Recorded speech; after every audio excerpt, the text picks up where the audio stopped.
Lieutenant Sarah Chen had been called everything from kiddo to intern by fellow soldiers who couldn't believe someone who looked like she belonged in a high school cafeteria could have earned her place among the Army's most elite intelligence operatives. 3 weeks later, those same dismissive voices would fall silent as her youthful appearance became the perfect camouflage for the most daring infiltration mission in modern military history, one that would save 2,400 American lives and reshape how the Pentagon viewed unconventional warfare assets forever.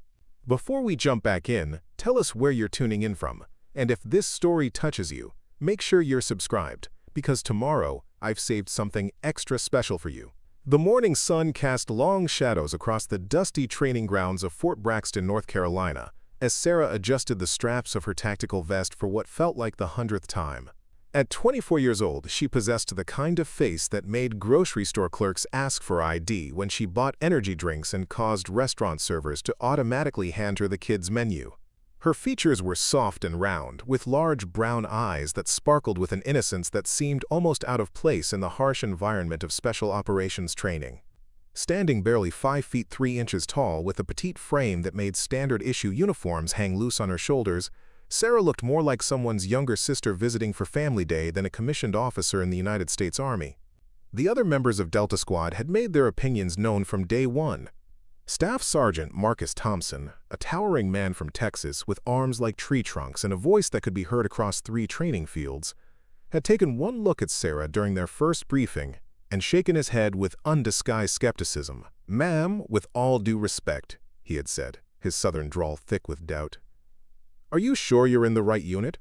The administrative offices are in Building C if you're looking for clerical work." Sergeant First Class David Rodriguez, a compact but muscular soldier from California with intricate tattoos covering both arms, had been even more direct in his assessment. "Lieutenant, I've been doing this for 8 years, and I've never seen anyone who looks like they should be babysitting instead of carrying a rifle make it through advanced intelligence training. How exactly did you end up assigned to special operations?" The questions and comments had continued relentlessly throughout their 6 months of intensive preparation. During weapons training, Sergeant Kelly Morrison from Michigan, one of only 3 other women in their specialized unit, had watched Sarah struggle with the weight of the standard M4 carbine and suggested she might be better suited for communications work rather than field operations. "No offense, Chen, but you look like you'd blow away in a strong wind. Are you sure you can handle the physical demands of what we're training for?" Even Captain James Wellington, their commanding officer, had expressed private concerns to his superiors about Sarah's assignment to the unit. Wellington was a career military man from Virginia with 22 years of service and 3 combat deployments under his belt. He had seen every type of soldier the Army could produce, from grizzled veterans who seemed to have been born wearing camouflage to fresh-faced recruits who thought basic training was the hardest thing they would ever face. But Sarah Chen presented a unique challenge to his understanding of what made an effective special operations soldier. During their weekly progress meetings, Wellington had found himself questioning whether Sarah's academic achievements and technical skills could compensate for what appeared to be obvious physical limitations. Her personnel file was impressive on paper, with advanced degrees in linguistics and international relations, fluency in 7 languages including Mandarin, Arabic, and Russian, and psychological evaluation scores that placed her in the top 2% of military intelligence candidates. But reading reports and watching her struggle to keep up during 20-mile forced marches were 2 entirely different experiences. The other soldiers had developed their own theories about how Sarah had ended up in their unit. Some speculated that she was the beneficiary of political correctness policies that prioritized diversity over capability. Others suggested that her academic credentials had impressed desk-bound officers who had no understanding of the realities of field operations. The more cynical members of the squad whispered that she must have connections in high places, family members or mentors who had pulled strings to get her assigned to special operations, despite her obvious unsuitability for the work. What none of them understood was that Sarah's assignment to Delta Squad had been the result of a highly classified psychological study conducted by military intelligence analysts who had spent 3 years identifying the characteristics that made certain individuals invisible to enemy surveillance. The study had concluded that the most effective deep-cover operatives were those who naturally generated assumptions about their capabilities, backgrounds, and intentions that were completely contrary to reality. Sarah Chen represented the perfect example of someone whose appearance would never trigger suspicion in hostile environments where traditional soldiers would be identified and captured within hours. Dr. Patricia Vance, the lead researcher on the Invisibility Project, had personally recommended Sarah for special operations training after reviewing hundreds of candidate profiles. Vance had spent her career studying how human beings made snap judgments about others based on physical appearance, and she understood that Sarah's youthful features and small stature would make her virtually undetectable in situations where conventional soldiers would stand out like beacons.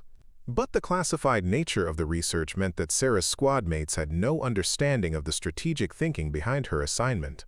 Sarah's daily routine had become a careful balance between proving her competence to skeptical colleagues and maintaining the low profile that her future missions would require. She arrived at the training facility before dawn each morning, spending extra hours in the gym to build the physical strength that her frame naturally lacked. While her squad mates socialized over beer and complained about the demands of their training, Sarah studied intelligence reports, memorized the cultural details that could mean the difference between successful infiltration and catastrophic exposure, and practiced the subtle behavioral modifications that would allow her to blend seamlessly into civilian populations. Her living quarters in the officers' barracks reflected the dual nature of her existence. The walls were covered with maps of potential operational areas, linguistic reference materials, and cultural studies that looked more like graduate school research than military preparation. But hidden beneath her regulation footlocker was a collection of personal items that told a different story about Lieutenant Sarah Chen.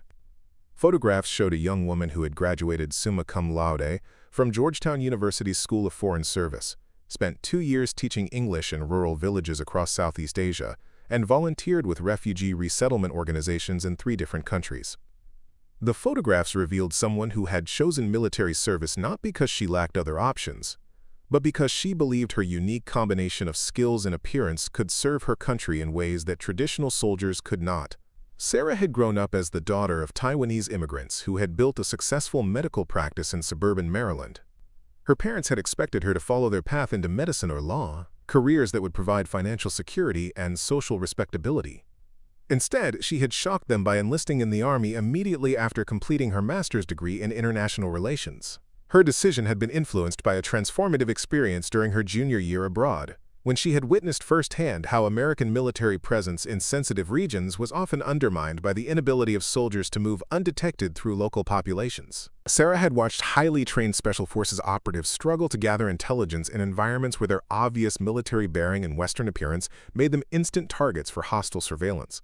She had realized that her ability to appear harmless and non-threatening could be converted into a strategic advantage in situations where traditional military approaches had failed. The irony of her situation was not lost on Sarah as she endured daily comments about her unsuitability for special operations work. The same colleagues who questioned her presence in their unit were inadvertently validating the psychological research that had led to her selection. Every expression of disbelief about her capabilities, every suggestion that she belonged in a different role, every assumption that she lacked the toughness required for dangerous missions, was proof that her cover identity was already working perfectly. Dr. Vance had explained this concept during Sarah's final briefing, before she joined Delta Squad. "The goal is not to convince people that you're a capable soldier," Vance had said, reviewing Sarah's psychological profile one last time. "The goal is to ensure that when people look at you, they see exactly what your enemies will see. Someone who couldn't possibly represent a threat to their operations. Your squad mate's skepticism is actually confirmation that you're the perfect candidate for deep infiltration work." But understanding the strategic logic behind her assignment did not make the daily experience of being underestimated any less challenging. Sarah had spent her entire life being judged based on her appearance, from elementary school teachers who assumed she was younger than her actual age, to college professors who seemed surprised by her academic performance.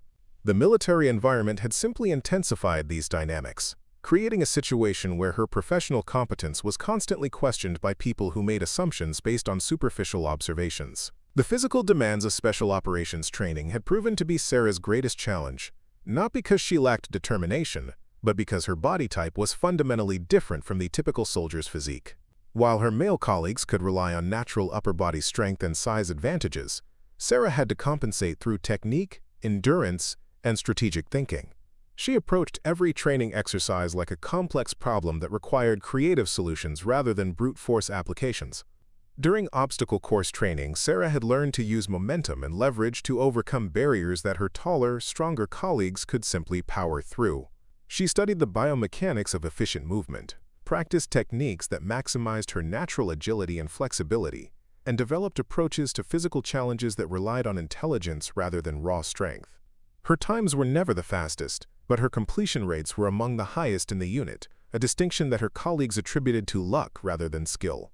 The weapons training had required similar adaptations. The standard-issue M4 carbine had been designed for soldiers with longer arms and greater upper body strength than Sarah possessed. She had worked with the unit's armorer to modify her equipment, adjusting the stock length and grip configuration to accommodate her smaller frame. She had also spent countless hours at the shooting range, developing the muscle memory and breathing techniques that would allow her to maintain accuracy despite the physical disadvantages imposed by her size. Her marksmanship scores had gradually improved from barely adequate to genuinely impressive, but her colleagues continued to focus on her struggles rather than her progress. Preparing and narrating this story took us a lot of time, so if you are enjoying it, subscribe to our channel, it means a lot to us. Now back to the story. Sergeant Thompson had watched Sarah achieve a perfect score during one particularly challenging shooting exercise, and commented that she must have been having a lucky day. "Ma'am, I've seen beginners get hot streaks before," he had said, shaking his head with bemused skepticism. "But consistency is what matters in the field, and I'm not sure someone with your build can maintain that kind of performance under stress." The combat training had been even more challenging, as Sarah found herself paired against soldiers who outweighed her by 60 or 70 pounds and possessed reach advantages that made traditional fighting techniques ineffective. She had adapted by studying martial arts styles that emphasized speed, precision, and the redirection of an opponent's strength rather than meeting force with force. Her instructors had been impressed by her technical improvement and strategic thinking, but her squad mates remained focused on her obvious physical disadvantages. During one particularly intense hand-to-hand combat exercise, Sarah had successfully defeated Sergeant Rodriguez using a combination of joint locks and leverage techniques that had caught him completely off guard. Instead of acknowledging her tactical skill, Rodriguez had complained that the exercise rules gave unfair advantages to smaller opponents. "Lieutenant, in a real fight there aren't any referees to stop things when someone gets hurt," he had said, rubbing his shoulder where Sarah's submission hold had forced him to tap out. "I'm not sure these training scenarios translate to actual combat situations." The psychological aspects of special operations training had been where Sarah truly excelled, demonstrating abilities that none of her colleagues could match despite their skepticism about her other qualifications. Her language skills allowed her to conduct conversations in multiple dialects, switching between formal and colloquial registers with the fluency of a native speaker. Her cultural knowledge enabled her to recognize subtle social cues and behavioral patterns that could indicate hostile surveillance or friendly contacts. Her academic background had taught her to analyze complex situations quickly and identify the most promising approaches to intelligence gathering.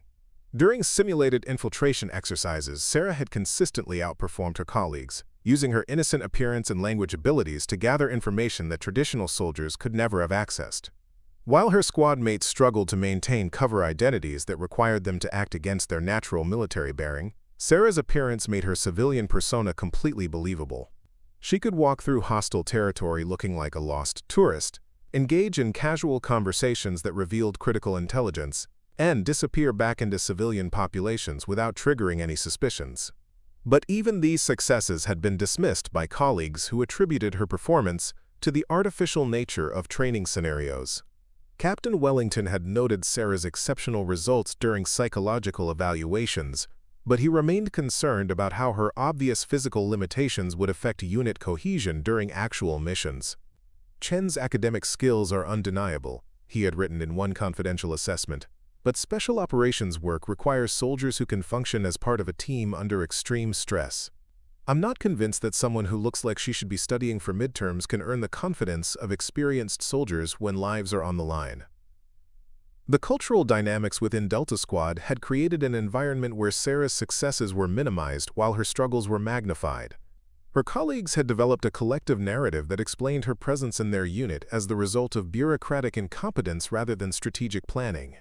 They had convinced themselves that her assignment was temporary, that she would eventually be transferred to a role more suited to her apparent capabilities, and that their job was to protect her from the realities of special operations work until that transfer occurred. This protective attitude had become particularly evident during live-fire exercises, where Sarah's squad mates had developed an unofficial policy of positioning themselves between her and potential threats. Sergeant Morrison had appointed herself as Sarah's unofficial mentor, offering constant advice about staying safe and avoiding unnecessary risks. "Chen, you need to understand that this isn't like the training simulations," Morrison had explained during one particularly challenging exercise.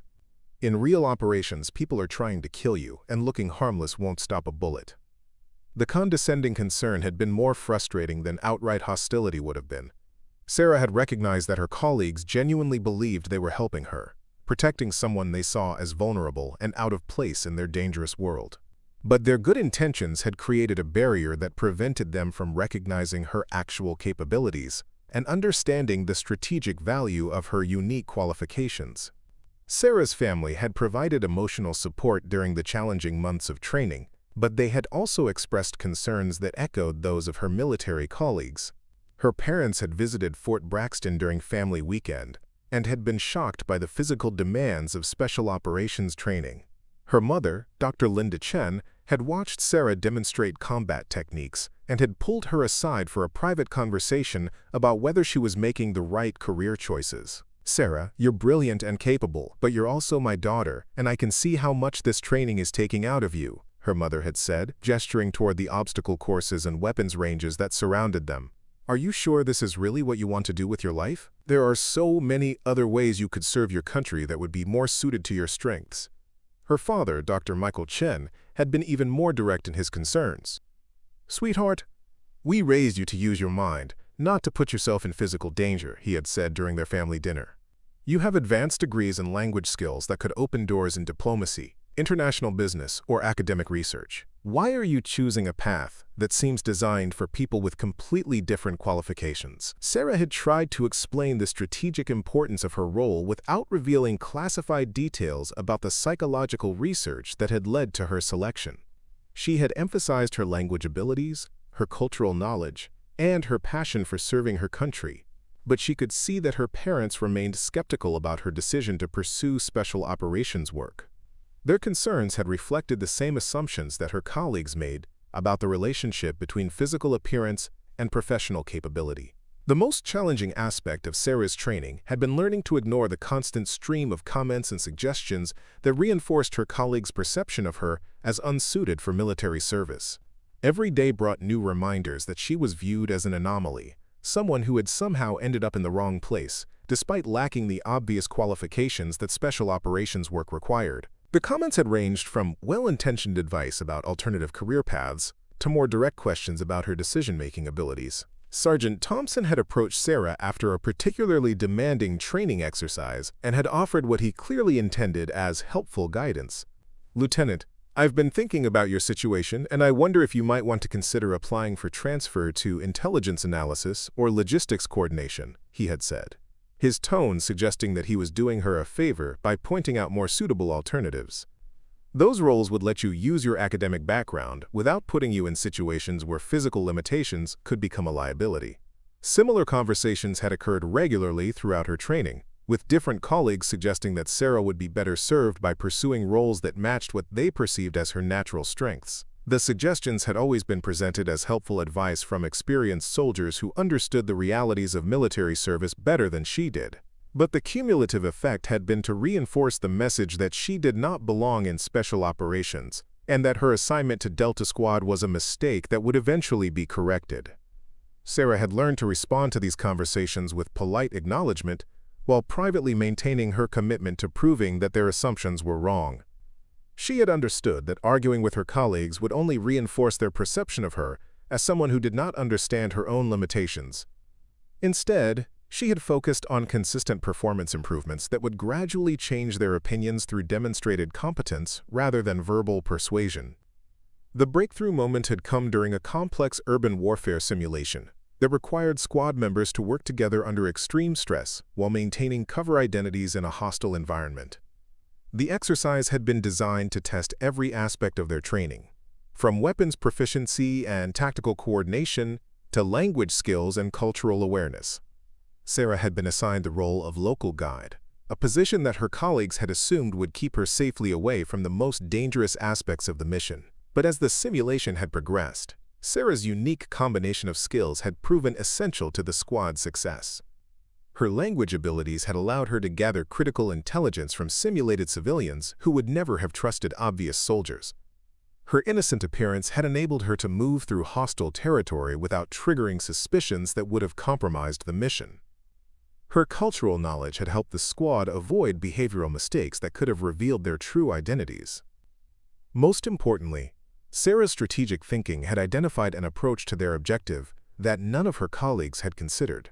While they had been planning a direct assault that would have resulted in heavy casualties and mission failure, Sarah had suggested an infiltration strategy that would allow them to achieve their goals without alerting enemy forces to their presence. Her plan had required precise timing, cultural sensitivity, and the kind of innocent appearance that could deflect suspicion even under close scrutiny. The exercise had concluded with complete mission success and 0 simulated casualties, results that had been directly attributable to Sarah's contributions. But even this dramatic validation of her capabilities had not completely changed her colleagues' perceptions of her role in the unit. Captain Wellington had acknowledged her performance in his official report, noting that her unconventional approach to problem-solving had contributed significantly to mission success. But the underlying assumption remained that Sarah was an exception rather than a strategic asset whose unique qualifications were specifically suited to special operations work. The psychological impact of months of skepticism and condescension had been more challenging than the physical demands of training. Sarah had found herself constantly questioning her own perceptions and second-guessing decisions that her academic training and natural instincts told her were correct. She had begun to internalize some of the doubt that her colleagues expressed about her capabilities, wondering whether their concerns might be justified despite her successful performance during training exercises. Dr. Vance had warned Sarah about this psychological challenge during their pre-assignment briefings. "The hardest part of your role will not be the enemy forces you'll eventually face," Vance had explained, reviewing psychological studies of soldiers who operated under deep cover. "It will be maintaining confidence in your own judgment while surrounded by people who cannot understand the strategic value of what you bring to the mission. You'll need to remember that their skepticism is actually proof that your cover identity is working perfectly." But intellectual understanding of the psychological dynamics had not made the daily experience any less wearing. Sarah had developed coping strategies that allowed her to maintain her emotional equilibrium while continuing to perform at the highest level. She had learned to view each dismissive comment as confirmation that her disguise was effective rather than as criticism of her abilities.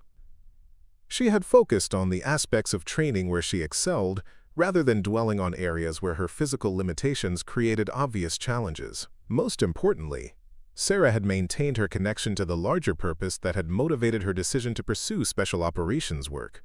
She had understood that her unique combination of skills and appearance could serve her country in ways that traditional soldiers could not, and she had remained committed to proving that unconventional approaches to military service could be just as valuable as conventional ones.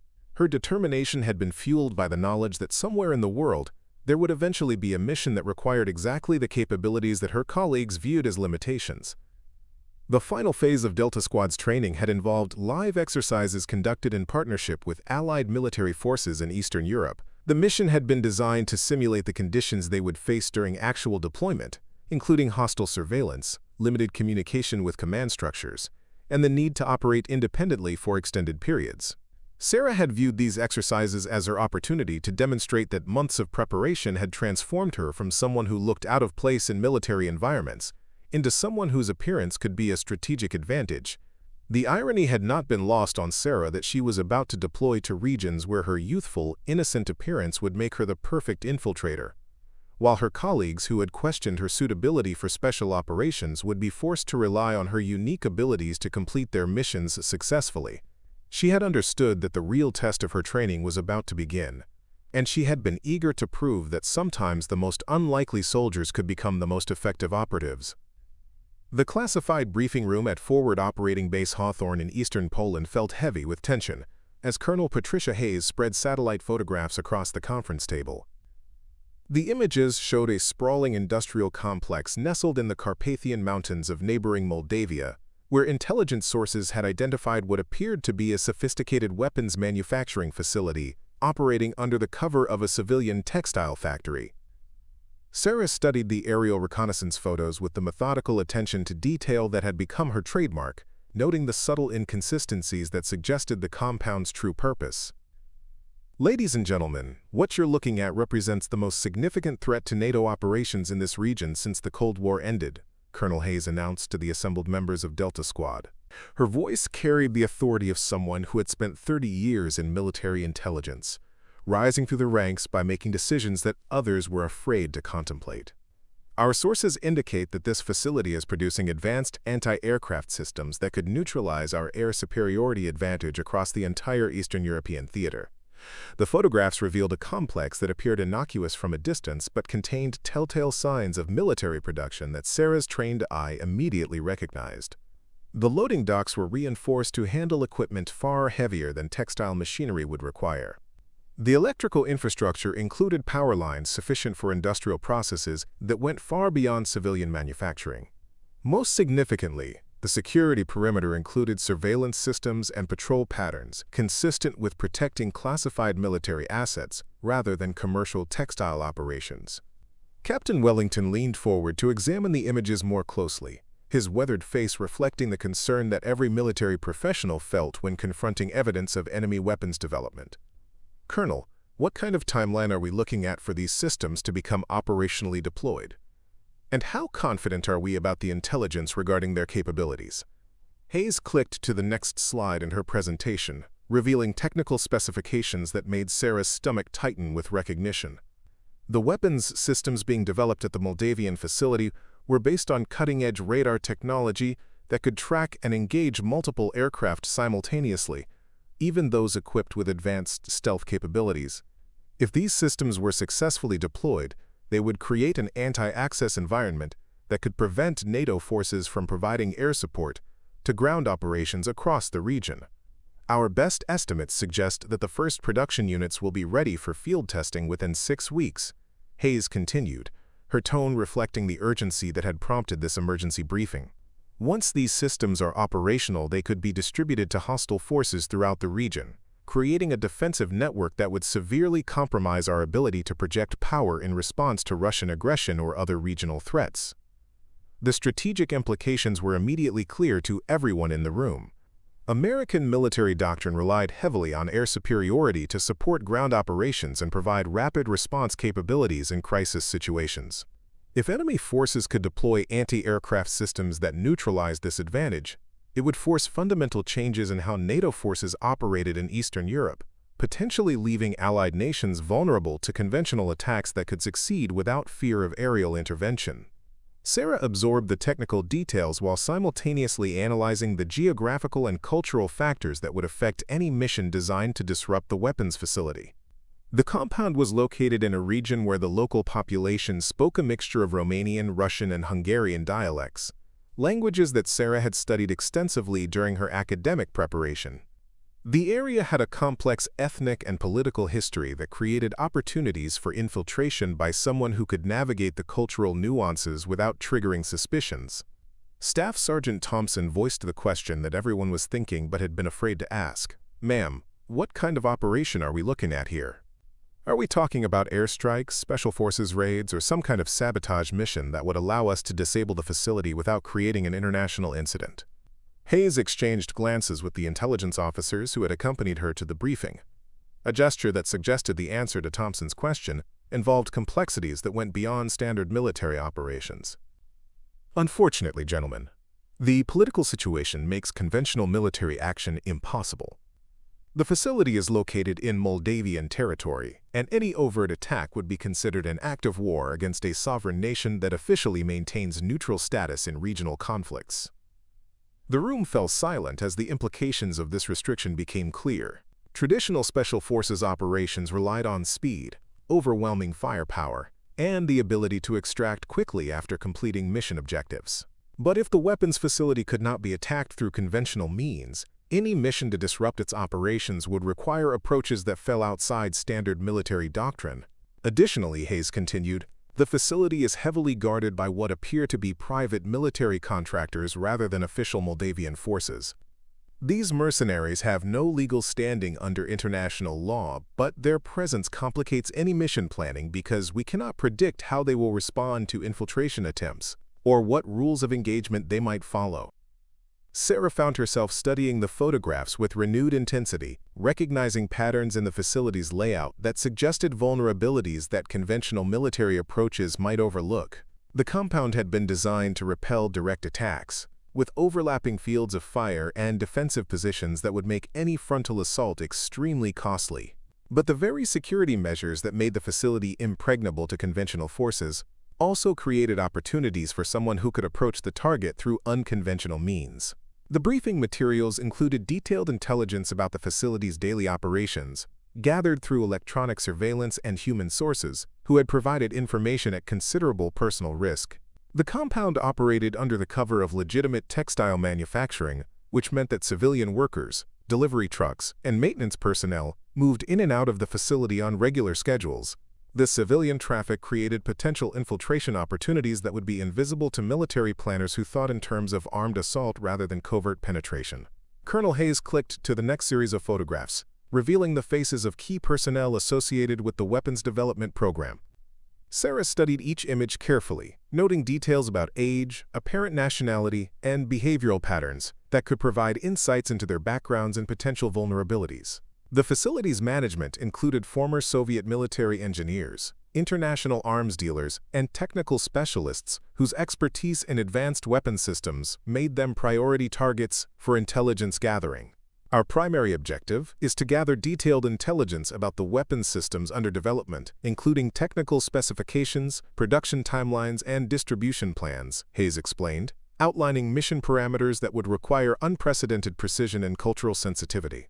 Secondary objectives include identifying opportunities to disrupt the production process without creating evidence of American involvement. The challenge of gathering this intelligence without triggering security responses would require someone who could move through the facility undetected while maintaining cover identities that would withstand close scrutiny. Traditional Special Forces operatives would be immediately recognized as potential threats by security personnel trained to identify military bearing and tactical awareness. But someone who appeared completely harmless might be able to access areas of the facility that would be impossible to reach through conventional infiltration methods. Sergeant Rodriguez raised his hand to ask the question that Sarah had been anticipating since the briefing began. Colonel, how exactly are we supposed to penetrate a heavily guarded facility and gather intelligence about classified weapon systems without using the kind of equipment and techniques that would immediately identify us as military operatives? The answer to Rodriguez's question revealed the true reason why Delta Squad had been selected for this mission. Hayes produced a folder containing detailed background information about the facility's cover operations, including employment records, shipping manifests, and financial transactions that painted a picture of how the weapons development program maintained its civilian disguise. The textile factory employs approximately 400 local workers, many of whom have no knowledge of the military production taking place in the facility's secure areas, Hayes explained, outlining opportunities that Sarah immediately recognized as perfect for her unique qualifications. These workers include translators, quality control inspectors, and administrative personnel who have access to different areas of the compound as part of their legitimate job responsibilities. Sarah felt her pulse quicken as she realized that Hayes was describing exactly the kind of infiltration opportunity that her training had been designed to exploit. Her language skills, cultural knowledge, and innocent appearance would allow her to pose as a civilian employee without triggering the security concerns that would immediately focus on obvious military personnel. She could gather intelligence by simply performing the duties of whatever cover identity the mission required. But her squad mates were already expressing skepticism about any plan that involved infiltrating a heavily defended facility through civilian personnel channels. Thompson shook his head with the kind of decisive certainty that reflected his years of combat experience. Ma'am, with all due respect, civilian cover identities work fine for gathering information in peaceful environments, but this facility is run by professional mercenaries who are trained to identify potential threats. Any infiltration attempt is going to be detected, and when that happens, we need soldiers who can fight their way out. Morrison nodded in agreement, her expression reflecting similar concerns about the viability of covert approaches to a military target. Colonel, I understand the political constraints that prevent us from using conventional tactics, but infiltration missions require backup plans for when things go wrong. If someone gets captured inside that facility, we need extraction capabilities that can reach them before they're tortured or killed. Sarah recognized that her colleagues were thinking about the mission in terms of their own capabilities and limitations, rather than considering alternative approaches that might be more suitable for the specific challenges they were facing. Their military training had taught them to rely on superior firepower and tactical coordination to overcome enemy resistance, but this mission would require exactly the opposite approach. Success would depend on avoiding detection rather than winning firefights, on blending into civilian populations rather than standing out as obvious soldiers. Colonel Hayes seemed to understand the psychological challenges that the mission parameters would create for soldiers trained in conventional warfare tactics. "I appreciate your concerns about the unconventional nature of this operation," she said, choosing her words carefully to address their skepticism without dismissing their expertise. "But the intelligence value of this target justifies approaches that fall outside standard special operations doctrine. We're not asking you to abandon your training, but rather to adapt it to a situation that requires different solutions." The detailed mission planning that followed revealed the true complexity of the infiltration challenge. The textile factory operated on shifts that began before dawn and continued past midnight, creating opportunities for personnel changes that could mask the introduction of new workers. But anyone seeking employment at the facility would be subjected to background checks that included interviews with local community members, verification of work history, and security screenings designed to identify potential infiltrators. Sarah studied the employment procedures with growing excitement as she realized that her academic background had prepared her for exactly this type of challenge. Her graduate work in international relations had included extensive research into the economic and social conditions of Eastern European communities affected by post-Cold War transitions. She understood the cultural dynamics that shaped how local residents viewed employment opportunities, the family networks that influenced hiring decisions, and the social expectations that determined how newcomers were integrated into established communities. Her language abilities would allow her to communicate with facility personnel in their native dialects, switching between formal business interactions and casual conversations with the fluency that would be expected from someone with legitimate regional connections. Her knowledge of local customs would enable her to navigate social situations without making the cultural mistakes that could trigger suspicions about her background or intentions. Most importantly, her youthful appearance would make her cover identity as a recent university graduate seeking entry-level employment completely believable. The facility's legitimate textile operations required workers with basic education and technical skills, positions that would naturally attract young people looking for stable jobs in a region where economic opportunities were limited. Sarah could present herself as exactly the kind of applicant that the facility's human resources department would expect to interview and hire. But convincing her squad mates that this approach could succeed would require overcoming months of accumulated skepticism about her suitability for special operations work. Captain Wellington studied the mission parameters with obvious concern, clearly struggling to reconcile the unconventional requirements with his understanding of what made soldiers effective in dangerous situations. "Lieutenant Chen," Wellington said, addressing Sarah directly for the first time during the briefing, "I can see how your language skills and academic background might be relevant to the cover identity requirements. But this mission involves penetrating a facility that's defended by professional mercenaries who kill people for a living. Are you confident that you can maintain operational security while gathering intelligence that could get you executed if you're discovered?" The question reflected exactly the kind of protective concern that had characterized her colleagues' attitude throughout their training.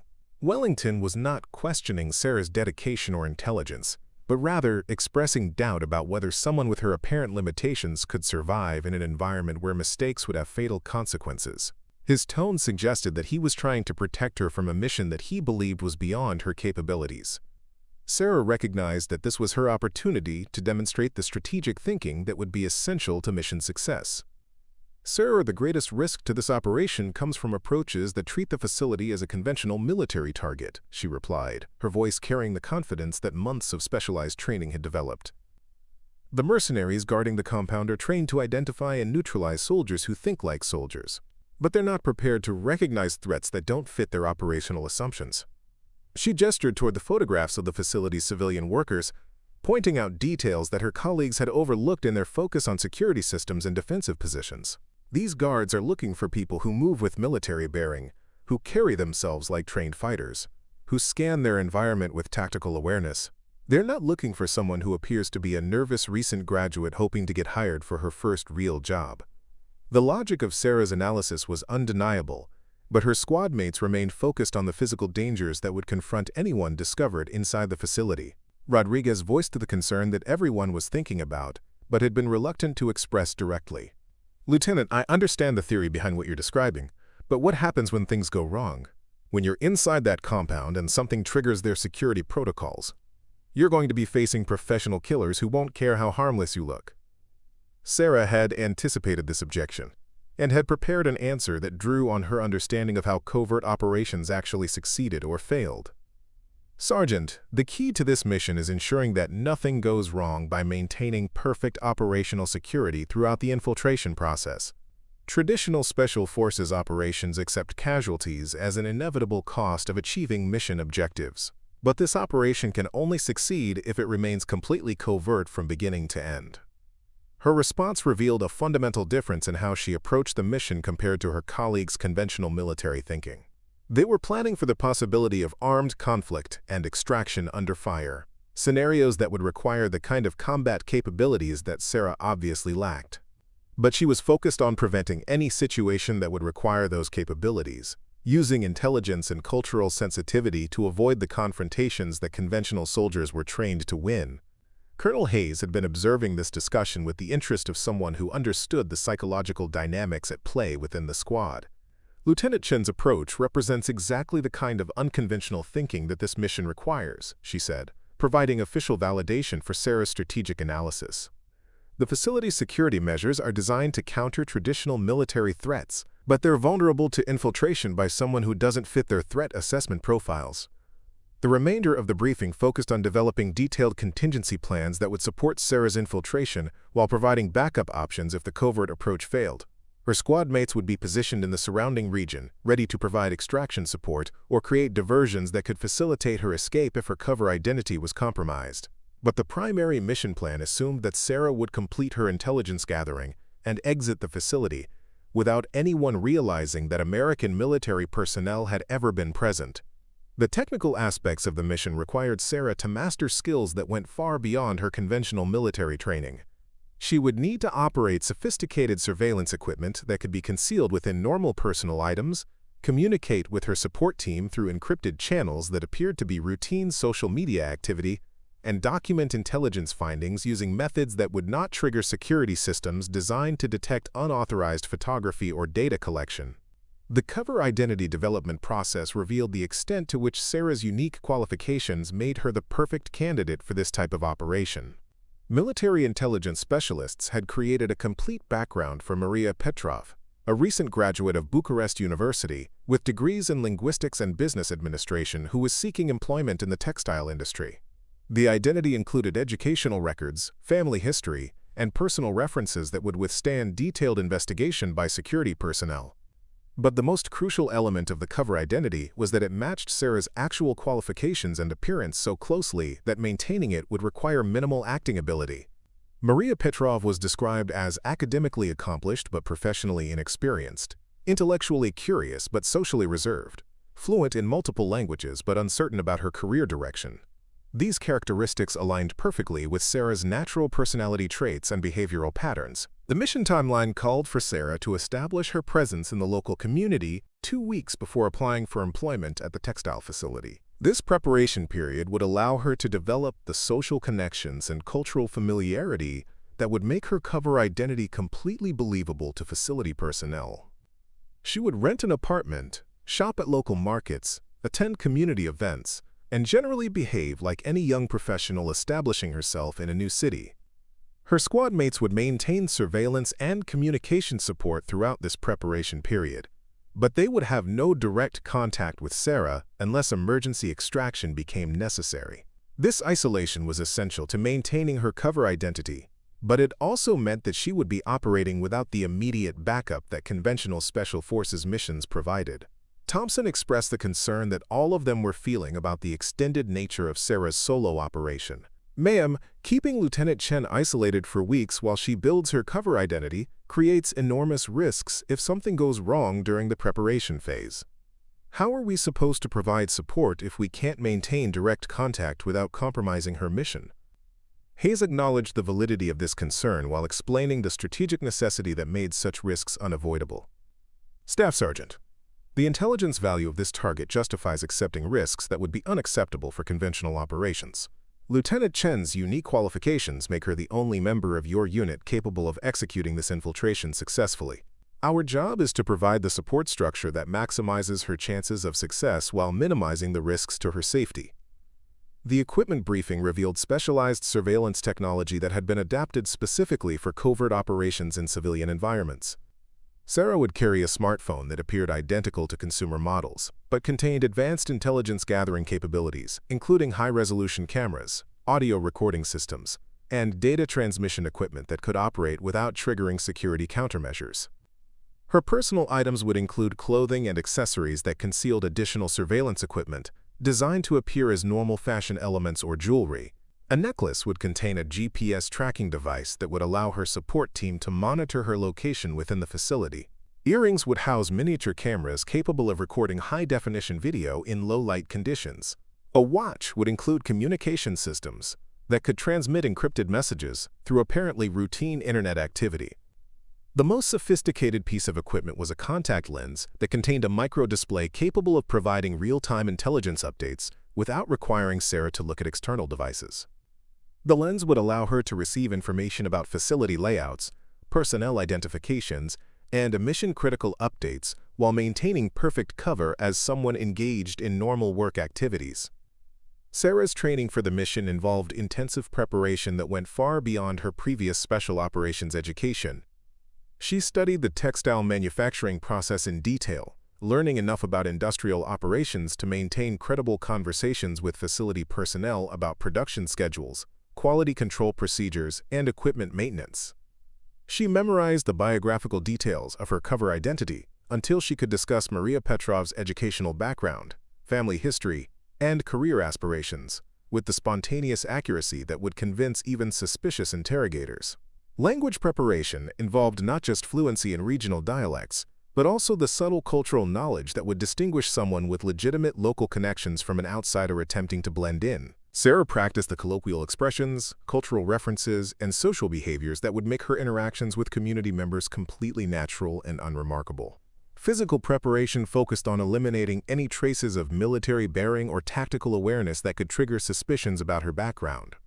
Sarah had to learn to move with the kind of casual uncertainty that would be expected from someone navigating unfamiliar environments for legitimate civilian reasons, rather than conducting reconnaissance missions.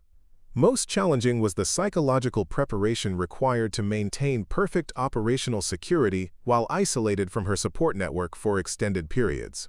Sarah would need to make complex decisions about intelligence gathering opportunities while maintaining her cover identity, balancing mission objectives against the risks of exposure, and dealing with the emotional stress of extended solo operations in hostile territory. Dr. Elizabeth Morgan, a military psychologist specializing in covert operations, conducted extensive interviews with Sarah to assess her mental preparation for the isolation and stress that the mission would require. Lieutenant, the hardest part of deep cover operations is not the intelligence gathering or even the risk of discovery, Morgan explained during one of their sessions. It's maintaining your psychological equilibrium while pretending to be someone else for weeks or months at a time, especially when you're surrounded by people who would kill you if they knew your real identity. Sarah's final preparation involved practical exercises that simulated the social and professional situations she would encounter while establishing her cover identity and seeking employment at the textile facility.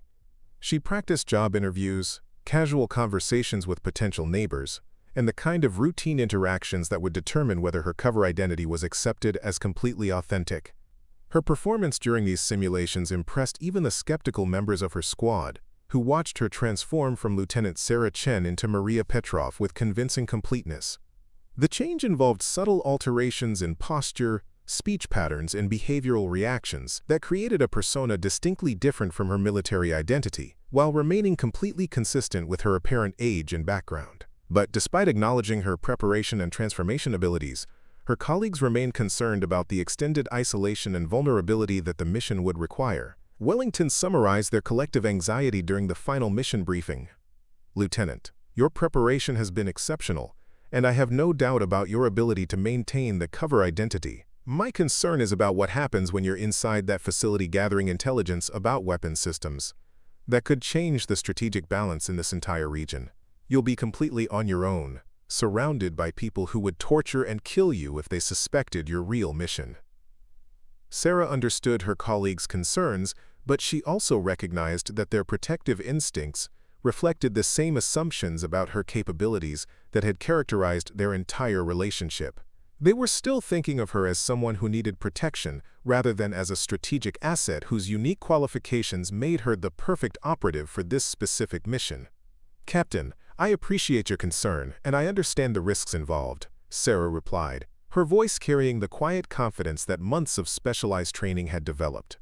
"But this mission succeeds or fails based on maintaining perfect cover identity throughout the entire operation. The greatest threat to my safety comes not from the mercenaries guarding the facility, but from any action that could compromise the authenticity of my civilian persona." The final mission authorization came directly from Pentagon officials who understood the strategic importance of the intelligence that Sarah's infiltration could provide. The weapons systems under development at the Moldavian facility represented a potential game-changer in regional military balance, and preventing their deployment justified accepting risks that would be unacceptable for less critical objectives. Sarah felt a mixture of excitement and apprehension as she prepared for deployment, knowing that she was about to undertake the kind of mission that her unique qualifications had been specifically developed to accomplish. Her colleagues' skepticism had been gradually replaced by grudging respect for her preparation and determination, though they remained worried about the extended isolation and vulnerability that her solo operation would require. The morning of her departure, Sarah stood in her quarters at Forward Operating Base Hawthorne, looking at herself in the mirror as she completed her transformation into Maria Petrov. The military uniform and tactical equipment that had defined her identity for the past months were packed away, replaced by civilian clothing that would help establish her cover as a recent university graduate seeking employment opportunities in a new city. The woman looking back at her from the mirror bore little resemblance to Lieutenant Sarah Chen of the United States Army. Maria Petrov appeared younger, more uncertain, and completely civilian in her mannerisms and appearance. But behind the innocent facade was a highly trained intelligence operative prepared to undertake one of the most challenging infiltration missions in recent military history. Maria Petrov's hands trembled slightly as she approached the imposing steel gates of Carpathian Textiles Manufacturing on a gray October morning that would forever change the course of modern warfare. 3 weeks of careful preparation had led to this moment, where she would either successfully infiltrate the most heavily guarded weapons facility in Eastern Europe, or disappear forever into the hands of mercenaries who specialized in making people vanish without a trace. The job interview had been scheduled for 9 o'clock sharp, and Maria arrived precisely 15 minutes early, displaying the kind of nervous punctuality that hiring managers expected from eager young graduates desperate for their first professional opportunity. Her portfolio contained meticulously forged academic transcripts, glowing letters of recommendation from professors who existed only in carefully constructed databases, and work samples that demonstrated exactly the level of competence that would make her valuable without appearing threatening. Viktor Kozlov, the facility's personnel director, greeted Maria in the reception area with the practiced efficiency of someone who had conducted thousands of similar interviews. His weathered face and calculating eyes suggested extensive experience, evaluating potential employees for positions that required absolute discretion and unquestioning loyalty. As they walked through corridors lined with industrial machinery and quality control stations, Maria absorbed every detail of the facility's layout, while maintaining the wide-eyed curiosity that would be expected from someone seeing a modern manufacturing operation for the first time. The textile production areas were impressive and entirely legitimate, with rows of sophisticated looms producing high-quality fabrics that would be shipped to clothing manufacturers throughout Europe. But Maria's trained eye immediately identified the subtle inconsistencies that revealed the facility's true purpose. The electrical infrastructure was far more robust than textile production would require. The security checkpoints were positioned to control access to areas that should have been routine production zones. Most tellingly, certain corridors were marked with radiation warning symbols that had no legitimate purpose in a fabric manufacturing facility. Kozlov's questions during the formal interview were standard for any industrial position, focusing on Maria's educational background, language abilities, and willingness to work in a demanding environment that required absolute confidentiality about proprietary manufacturing processes. But Maria detected underlying concerns in his tone that suggested he was evaluating her for qualities that went beyond typical employment requirements. His questions about her family connections, financial situation, and long-term career plans were designed to assess whether she might be vulnerable to recruitment by intelligence services or susceptible to blackmail by foreign agents. Maria's responses had been carefully rehearsed to present her as an ideal candidate for the position, while providing no information that could compromise her cover identity. She described financial pressures that made immediate employment essential, family obligations that would prevent her from considering opportunities in other countries, and career aspirations that were ambitious enough to demonstrate drive but modest enough to avoid triggering suspicions about hidden agendas. The technical portion of the interview revealed the true sophistication of the facility's operations. Kozlov led Maria through production areas where civilian workers operated equipment that appeared to be standard textile machinery, but incorporated components that her engineering background immediately recognized as precision manufacturing tools capable of producing military-grade components. The workers themselves seemed unaware of their equipment's dual purpose, focused on meeting production quotas and quality standards without questioning the unusual specifications of their output. Maria's language skills proved crucial during conversations with floor supervisors who switched between Romanian, Russian, and Hungarian depending on the sensitivity of the topics being discussed.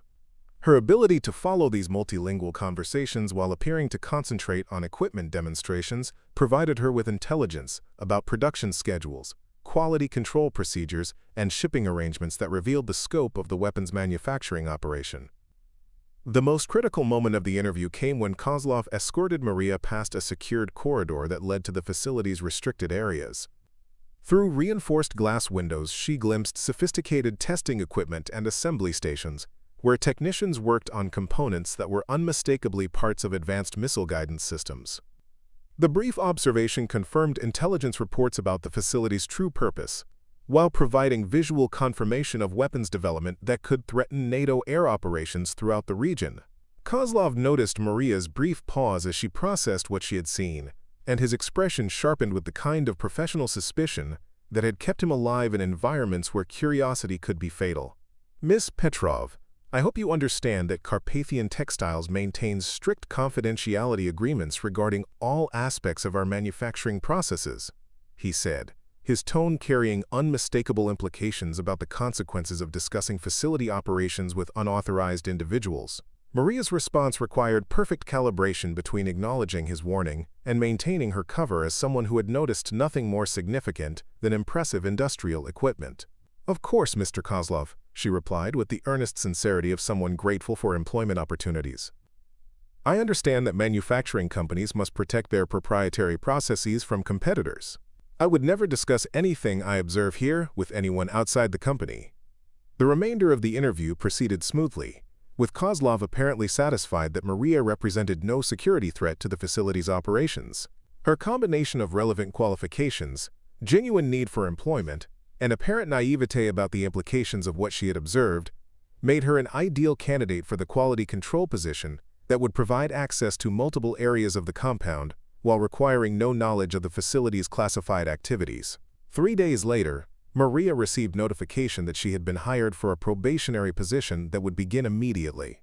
The employment offer included detailed instructions about security procedures, confidentiality requirements, and behavioral expectations that revealed the extent to which the facility monitored its workers. All personal communications were subject to monitoring, all movements within the compound were tracked through electronic badge systems, and all interactions with individuals outside the facility were scrutinized for signs of unauthorized information sharing. Maria's first week of employment involved orientation training that provided her with unprecedented access to the facility's layout and operational procedures. Under the guise of learning her job responsibilities, she was able to map critical areas of the compound, identify key personnel involved in the weapons development program, and document the security measures that protected the most sensitive areas of the operation. The quality control position proved perfect for intelligence gathering, as it required Maria to inspect products throughout the manufacturing process and maintain detailed records of production activities. Her work brought her into contact with supervisors, technicians, and administrators whose casual conversations revealed information about delivery schedules, technical specifications, and performance characteristics of the weapon systems under development. But the most valuable intelligence came from her access to computerized production records that contained detailed information about component specifications, assembly procedures, and testing protocols. Using the sophisticated surveillance equipment concealed in her personal items, Maria was able to photograph technical documents, record conversations with key personnel, and transmit encrypted intelligence reports to her support team without triggering the facility's security systems. The psychological challenge of maintaining her cover identity while surrounded by people involved in weapons development that could kill thousands of American soldiers proved more difficult than any aspect of her military training had prepared her for. Every friendly conversation with colleagues who had no knowledge of the facility's true purpose, every routine interaction with supervisors who trusted her completely, and every moment of genuine laughter during breakroom discussions created emotional connections that made her deception feel increasingly burdensome. Dr. Morgan's warnings about the psychological stress of extended deep cover operations proved prophetic, as Maria found herself struggling to maintain the emotional distance necessary for effective intelligence gathering. The civilian workers who had welcomed her as a colleague were innocent of any wrongdoing, simply trying to earn honest livings in a region where employment opportunities were limited. But their unwitting participation in weapons development that threatened her country's security created moral complexities that her training had not fully addressed. The breakthrough moment came during her third week at the facility, when Maria discovered that the weapons systems under development were far more advanced than intelligence estimates had suggested. While conducting routine quality inspections, she gained access to testing data that revealed the anti-aircraft systems could engage targets at ranges and altitudes that would make them effective against strategic bombers and transport aircraft, not just tactical fighters and helicopters. This intelligence represented a fundamental shift in the threat assessment that NATO forces faced in the region. If these weapon systems were successfully deployed, they would create an anti-access environment that could prevent American forces from providing support to allied nations during regional conflicts. The strategic implications were so significant that Maria's mission parameters immediately shifted from intelligence gathering to urgent threat assessment and potential sabotage operations. The technical specifications she discovered indicated that the first production units were scheduled for completion within 10 days, far ahead of the timeline that had prompted her infiltration mission. This acceleration meant that her intelligence gathering had to be completed immediately, before the weapons systems could be shipped to deployment locations where they would become operational threats to American aircraft operating throughout Eastern Europe. But the most alarming discovery was that the facility was producing not just anti-aircraft systems but also components for mobile command centers that could coordinate multiple weapon installations into an integrated defensive network.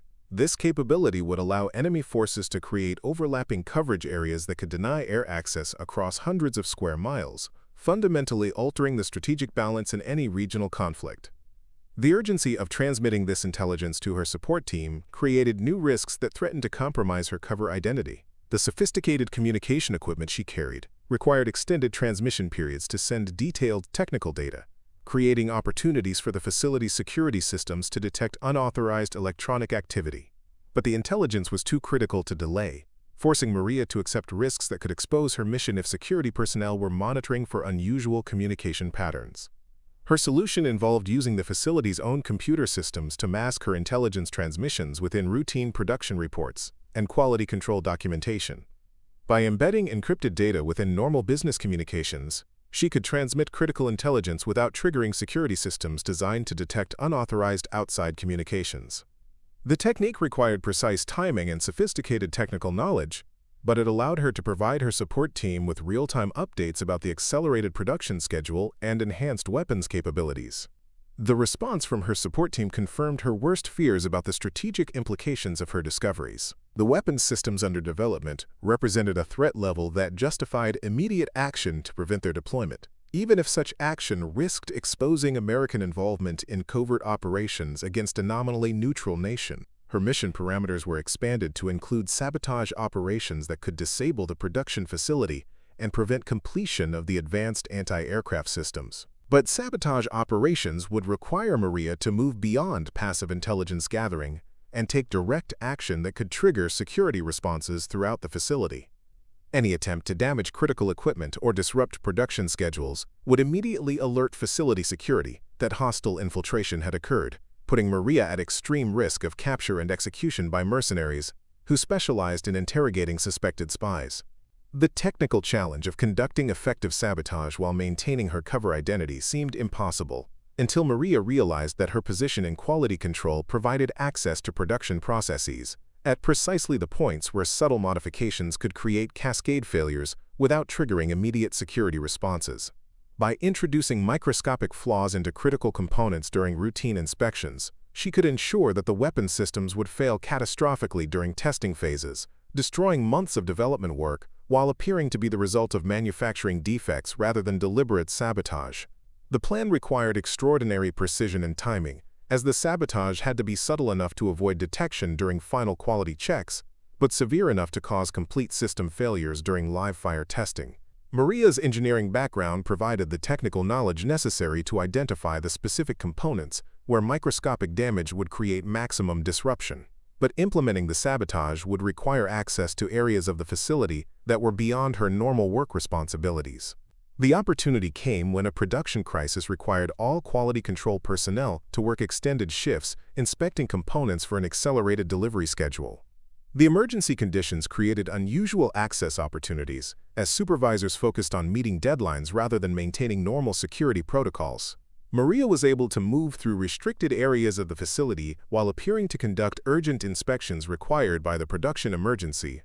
Working alone during night shifts when the facility operated with minimal supervision, Maria systematically introduced precise flaws into guidance systems, targeting computers and radar components that would cause the weapons systems to fail during critical testing phases.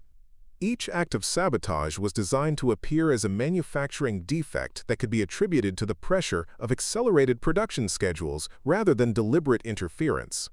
The most critical sabotage involved the command and control systems that coordinated multiple weapon installations into integrated defensive networks. By damaging the communication protocols that allowed different installations to share targeting data, Maria ensured that even if individual weapon systems functioned properly, they could not be combined into the overlapping coverage areas that made them strategically significant. But the sabotage operations created new risks, as security personnel began investigating the unusual pattern of system failures that were affecting the facility's most critical projects.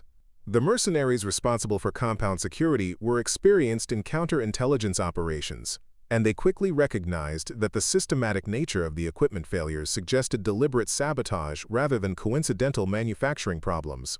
Maria found herself under increasing scrutiny as security investigations focused on personnel who had access to the affected systems during the time periods when the sabotage must have occurred.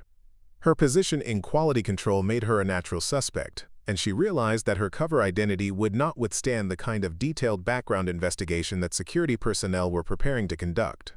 The situation reached crisis level when Viktor Kozlov informed Maria that she would be required to submit to enhanced security screening that included polygraph examinations and detailed interrogations about her activities during the period when the sabotage had occurred.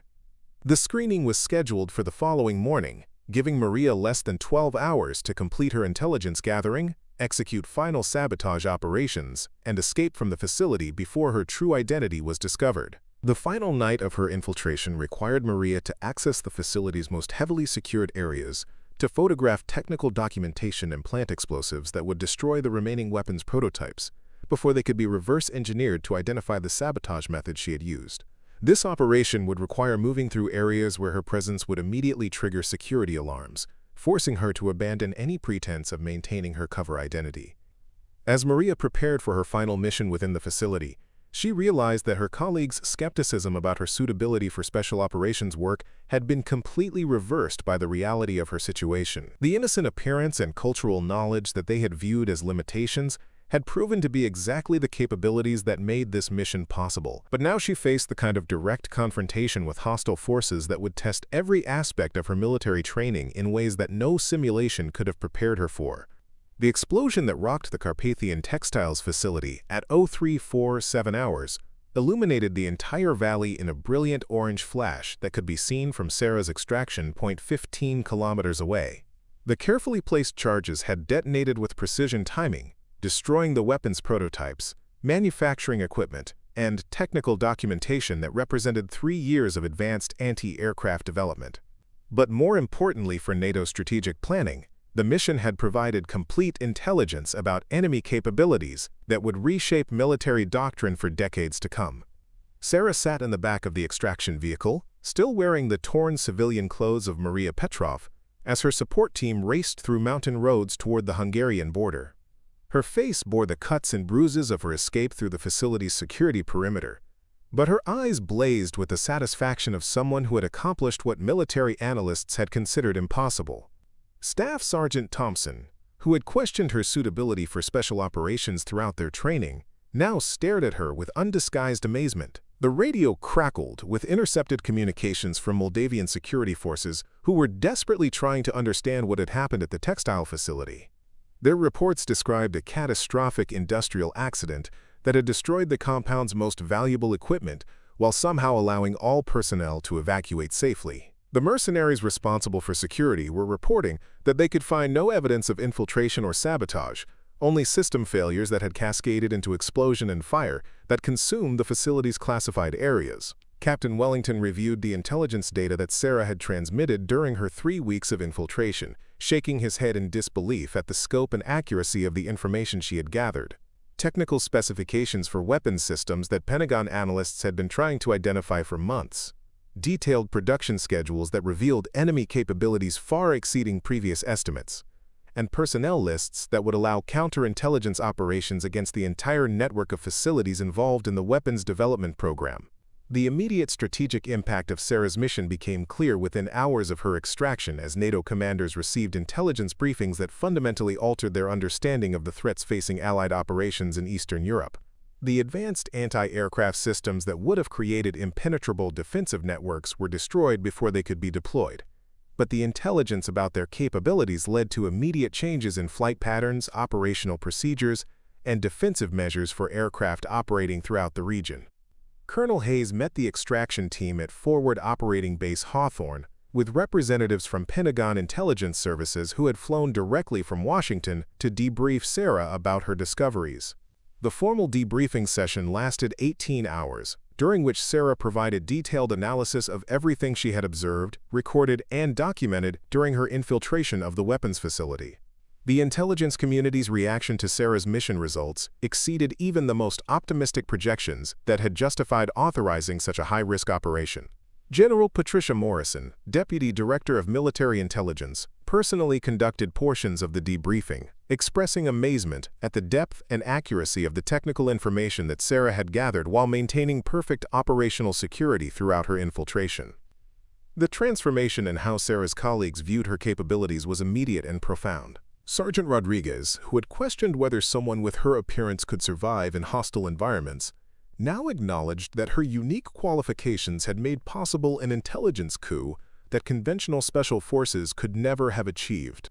The same innocent appearance that had seemed like a liability during training had proven to be the perfect camouflage for penetrating enemy facilities where obvious soldiers would have been detected and eliminated within hours. Sarah's promotion to major came through within a week of her mission completion, along with assignment to a newly created position as Special Operations Cultural Intelligence Coordinator. The role involved developing infiltration techniques for unconventional operatives whose backgrounds and appearances made them suitable for missions that fell outside traditional military doctrine. Pentagon officials had recognized that Sarah's success represented a new approach to intelligence gathering that could be replicated with other soldiers whose unique characteristics made them invisible to enemy surveillance. The psychological evaluation that followed Sarah's mission revealed the extent to which her infiltration experience had validated her decision to pursue special operations, despite the skepticism of colleagues who had focused on her apparent limitations rather than her strategic advantages. Dr. Morgan's assessment noted that Sarah had successfully maintained perfect operational security while under extreme stress, demonstrating mental resilience that exceeded the performance of most conventional special forces operatives. The broader implications of Sarah's mission extended far beyond the immediate intelligence value of her discoveries. Military planners began developing new concepts for deploying soldiers whose unconventional backgrounds could provide access to targets that were impossible to reach through traditional approaches. The Pentagon established the Unconventional Assets Integration Program, with Sarah serving as primary consultant for identifying and training operatives whose unique qualifications could serve strategic objectives. The program's first recruits included a former ballet dancer whose grace and cultural knowledge could facilitate infiltration of high society targets, a retired professor whose academic credentials provided cover for intelligence gathering in university environments, and a computer programmer whose technical expertise and youthful appearance made him perfect for penetrating technology companies involved in military research. Sarah's role in developing training protocols for these unconventional operatives drew on lessons learned during her own experience of being underestimated by colleagues who could not recognize the strategic value of capabilities that fell outside traditional military qualifications. The training programs emphasized psychological preparation for operating in environments where cover identities had to be maintained for extended periods, technical skills for gathering intelligence without triggering security countermeasures, and strategic thinking for adapting to situations where conventional military approaches would fail. The success of the program led to Sarah's assignment as Director of Asymmetric Intelligence Operations, a position that placed her in charge of developing and implementing infiltration missions throughout regions where conventional military presence would create diplomatic complications. Her unique combination of field experience, cultural expertise, and strategic vision made her the perfect leader for operations that required thinking beyond traditional military doctrine. The facility destruction that had concluded Sarah's infiltration mission created ripple effects throughout the international arms development community, as rival nations recognized that their most secure weapons programs were vulnerable to infiltration by operatives who appeared to pose no security threats. The psychological impact of realizing that their most sophisticated countermeasures could be defeated by someone who looked like a college student seeking employment led to fundamental changes in how sensitive facilities screened potential personnel. Sarah's mission reports became required reading at military academies and intelligence training programs, where they were studied as examples of how unconventional approaches could achieve strategic objectives that conventional forces could not accomplish. The case study was particularly influential in developing new doctrines for operating in denied areas where traditional military presence would trigger diplomatic crises or military responses that could escalate into larger conflicts. The international recognition of Sarah's achievements led to invitations for consultation with allied intelligence services who were interested in developing similar capabilities for their own unconventional warfare programs. She worked with British MI6 to identify potential operatives whose backgrounds could provide access to targets in former colonial regions, collaborated with French intelligence services on developing infiltration techniques for operations in French-speaking Africa, and advised German intelligence on cultural preparation for operations in regions with significant ethnic German populations. The personal transformation that accompanied Sarah's professional success was equally dramatic, as she found herself no longer struggling for recognition and validation from colleagues who had previously dismissed her capabilities.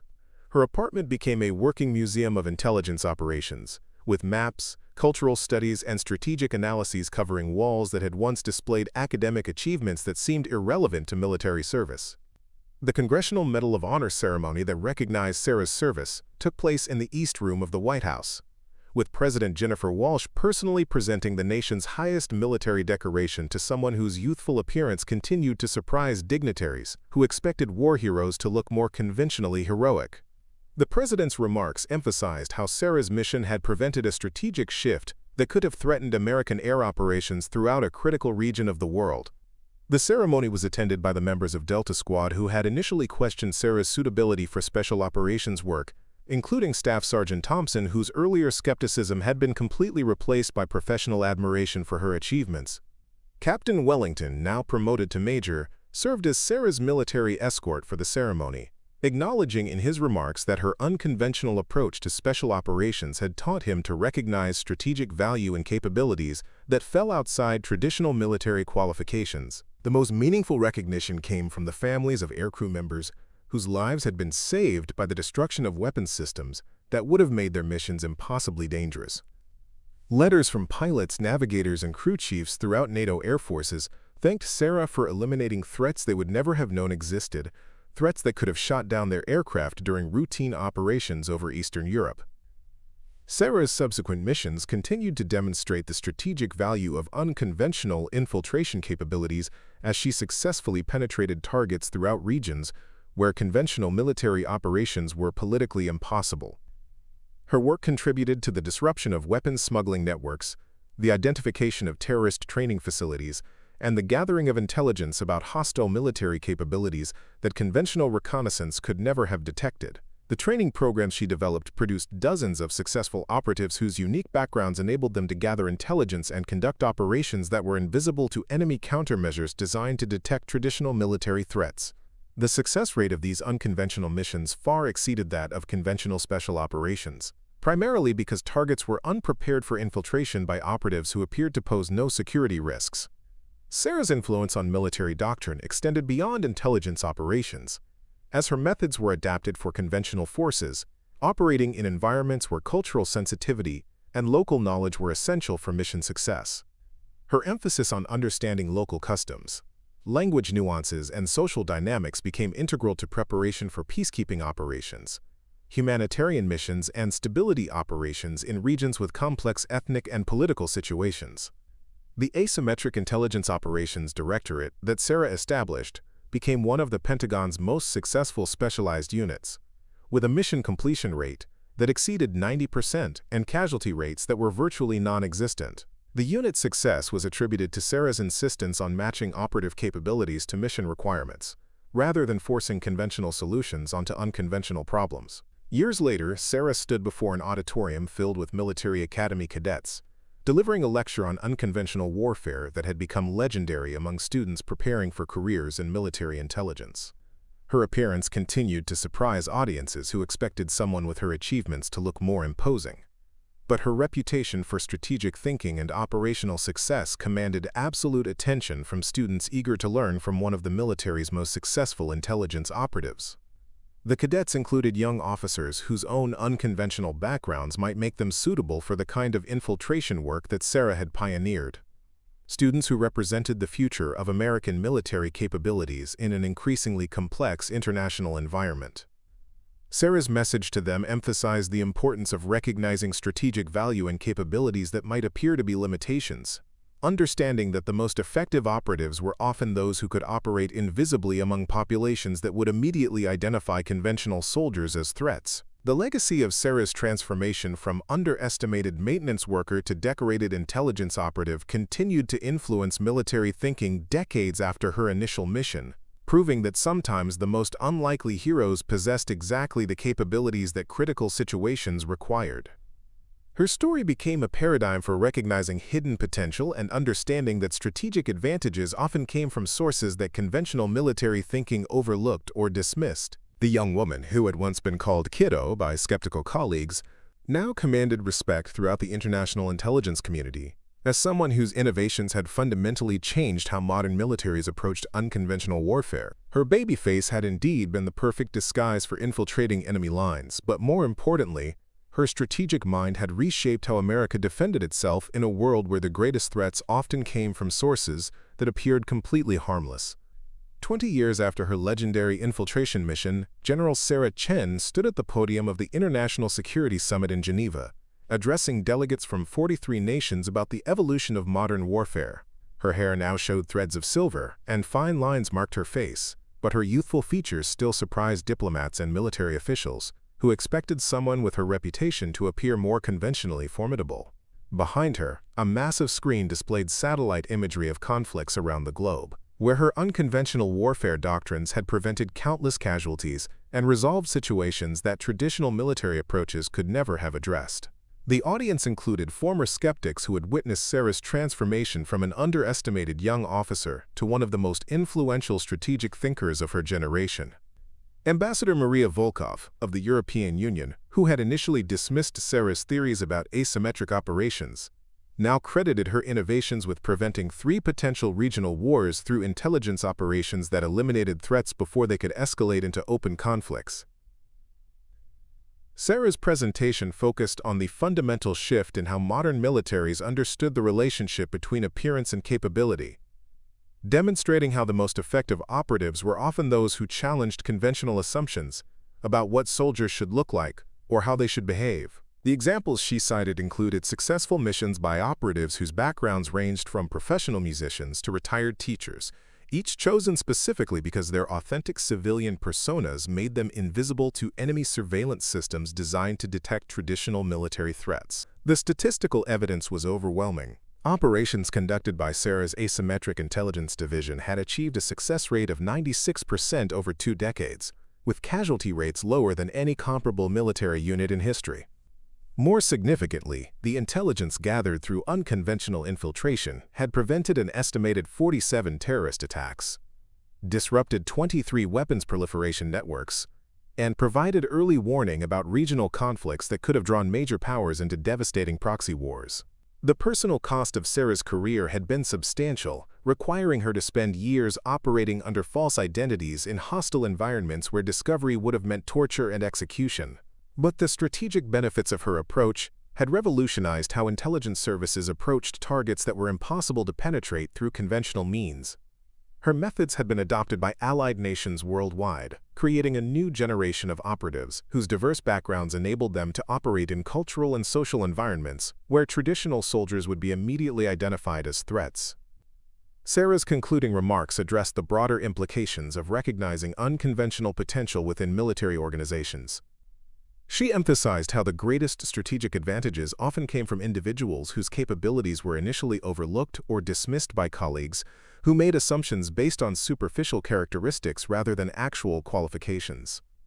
Her own experience of being underestimated had taught her to identify similar potential in others, leading to the recruitment and training of operatives whose unique backgrounds had proven invaluable for missions that required cultural authenticity rather than obvious military competence.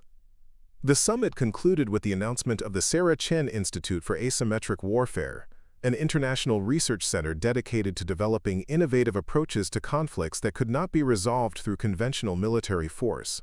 The institute would train operatives from allied nations, conduct research into emerging threats that required unconventional responses, and develop diplomatic solutions that prevented conflicts from escalating to the point where military intervention became necessary.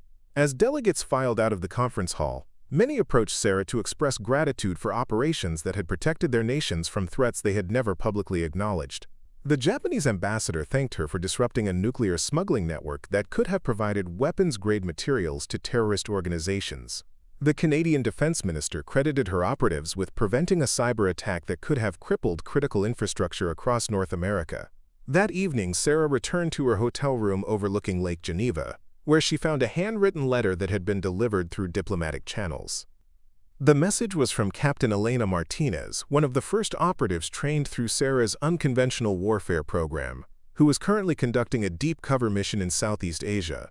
Martinez's letter described how Sarah's training methods had enabled her to maintain operational security for 8 months, while gathering intelligence about human trafficking networks that conventional law enforcement had been unable to penetrate. Sarah smiled as she read Martinez's description of local officials who treated her like a harmless international aid worker, never suspecting that her humanitarian activities provided perfect cover for documenting criminal enterprises that would soon be dismantled through coordinated international operations. The letter reinforced Sarah's conviction that the most effective operatives were those who could authentically inhabit civilian roles while conducting intelligence work that remained completely invisible to hostile surveillance. The final paragraph of Martinez's letter contained news that would have seemed impossible during Sarah's early military career. Delta Squad, the unit that had initially questioned her suitability for special operations, was now requesting assignment to Sarah's Asymmetric Intelligence Division. Staff Sergeant Thompson, who had once suggested she would be better suited for administrative work, was applying for training as an unconventional operative, recognizing that his own background as a small-town mechanic could provide perfect cover for missions in rural environments where obvious soldiers would be immediately identified as threats. Sarah's reflection on her career trajectory revealed how completely the military's understanding of effective operations had evolved since her initial assignment to Special Forces. The same qualities that had made her colleagues doubt her capabilities had proven to be exactly what modern warfare required. Her youthful appearance, cultural sensitivity, and ability to think beyond conventional military doctrine had transformed from perceived limitations into strategic advantages that had reshaped how intelligence operations were conducted worldwide. The woman who had once been dismissed as someone whose baby face made her unsuitable for serious military work had become the architect of a new approach to warfare that prioritized intelligence over force, cultural understanding over technological superiority, and strategic thinking over conventional tactics. Her legacy would continue through the operatives she had trained, the doctrines she had developed, and the conflicts she had prevented through methods that her early critics had never imagined possible. As Sarah prepared for sleep in her Geneva hotel room, she understood that her greatest achievement was not any single mission or recognition, but rather the transformation of how military organizations identified and utilized unconventional capabilities. The baby-faced lieutenant who had infiltrated enemy lines to save an entire base had evolved into a general whose innovations would protect countless lives through methods that challenged every assumption about what effective soldiers should look like or how they should operate. Up next, you've got 2 more standout stories right on your screen. If this one hit the mark, you won't want to pass these up. Just click and check them out.